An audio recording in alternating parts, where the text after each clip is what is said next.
Hey guys, Mr. Ridgway here for our first lesson that we're going to be doing on civil rights.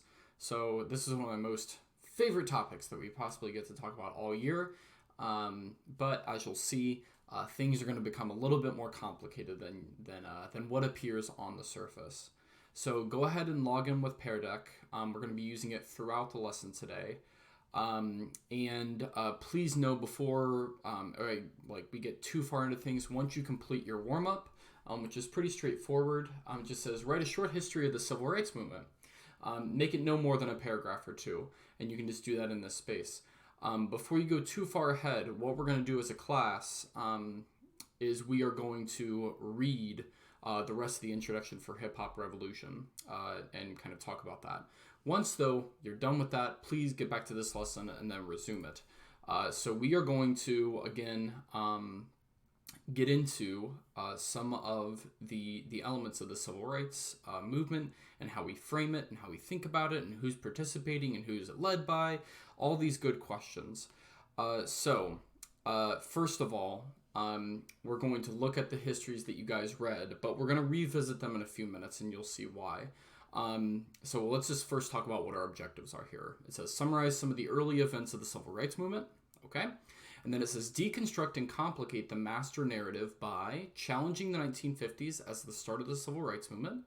That says analyzing the push of young activists through SNCC. So if we go on here, one thing that we have to address before almost anything else is something called the master narrative.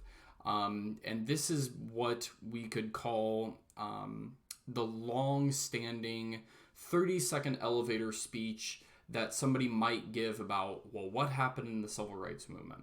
So we're going to go ahead and we're going to read the first part of what might be a typical account of this very traditional standard interpretation called the master narrative. And I'll go ahead and read it here for you as well. Or you can have Pear Deck read it to you, right? So it says, traditionally, relationships between the races in the South were oppressive. In 1954, the Supreme Court decided this was wrong. Inspired by the court, courageous Americans, black and white, took protests to the streets in the form of sit-ins, bus boycotts, and freedom rides. The protest movement, led by the brilliant and eloquent Dr. Martin Luther King, aided by a sympathetic federal government, most notably the Kennedy brothers and a born-again Lyndon Johnson, was able to make America understand racial discrimination as a moral issue. Once Americans understood that discrimination was wrong, they quickly moved to remove racial prejudice and discrimination from American life, as evidenced by the Civil Rights Act of 1964 and 1965. So, this being only the first part of this narrative that I'm going to show you today, I actually want you to go back to your earlier writing, and I want you to do a little comparison here. What similarities did you have with what you wrote about the civil rights movement in your very short summary and this master narrative? And you can also then, besides writing them here below, using just the text box feature on Pear Deck, you can just circle parts of the text that seem to parallel what you wrote about. Now, once you've done that, okay, and we're going to kind of process this as a class, you can go on to the next slide, and we are going to break down some of the parallels that you guys made, okay, just to again, for the points of illustrating them, and we'll come back to this and help explain some thoughts and theories and some decompression with that here after our next activity. We're going to go ahead and in this first activity that we're going to do, now that we've actually done that short comparison, we are going to look at the idea of chronology in the civil rights movement. And so I've got an activity here called the moral arc of the universe, which is robbed from a very famous Martin Luther King Jr. phrase, where he says the moral arc of the universe is long, but it generally bends towards justice.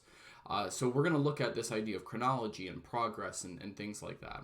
So the part of really that we're going to be looking here, the part of the master narrative that we're going to be challenging is this part right here, and I put it down in quotes below. It says, traditionally, relationships between the races in the South were oppressive. In 1954, the Supreme Court decided this was wrong. So what you're going to do here on Pear Deck, okay, is we're going to take a moment to really take a very long step back, and on this timeline, we are going to list as many events, concepts, ideas that evolved over time in the struggle for black freedom and equality. we are going to do this in small groups, okay? So like you'll be talking and collaborating with people in class, but then eventually we'll add them to the board. And I'm going to give you probably about maybe 10 minutes or so to do this. But going back and using our notes, anything that has to do with the struggle for Black freedom and equality is fair game here. And you can see my timeline for some reason goes back to 1619. We'll talk about that and why that is. And then it goes, as you can see there down at the bottom, all the way to 2020. So again, you're using Pear Deck to draw on the slides, adding events, concepts, ideas, people, even perhaps the things that happened in the evolution of this story. So go ahead and do this, okay? And then we will process as a class some of the questions that come up here on the following slide. And so we've got some serious things to think about, which first of all is the idea of chronology. How long is the civil rights movement? When did it begin? And I'm going to posit to the class that the idea that the civil rights movement begins in 1954 is simply put just ahistorical.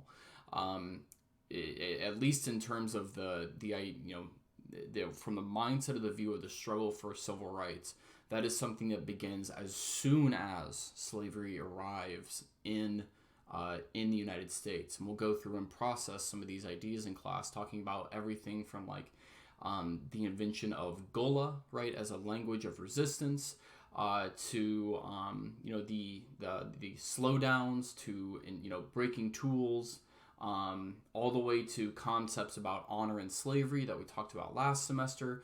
We could talk about Reconstruction, the idea of it being an unfinished revolution, right?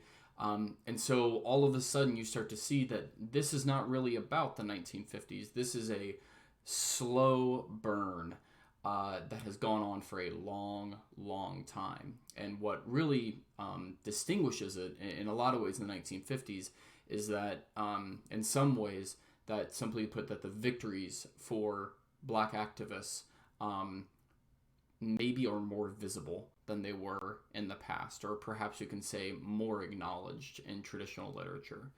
So then let's take on this other claim, the idea of progress. Does the moral arc of the universe bend towards justice, as MLK claimed, or does it more meander? So like things like this, the second KKK, where somewhere around 40% of the population of Indiana is a member of the Klan. Really, does it always bend toward justice, or does it wander a little bit more back and forth? Please know, like, when we think about, like, that history is always this, trajectory upwards towards things getting better. Number one, that's a legacy of progressive historians that came along in the 1920s and early 1900s. So that's where this idea comes from. But two, it's also dangerous because this, for example, if you're concerned about things like civil rights and progress and stuff like that, that means that you view things getting better as inevitable, when perhaps things like individual actions on the ground really do have a very powerful influence and they do matter. And then in some ways, third, by having this view that things are always getting better, it makes us at least maybe more blind, or it helps shield some of the current issues or problems or inequities that may, in some cases, may be getting actually worse over time, which we could have a whole conversation about that as well.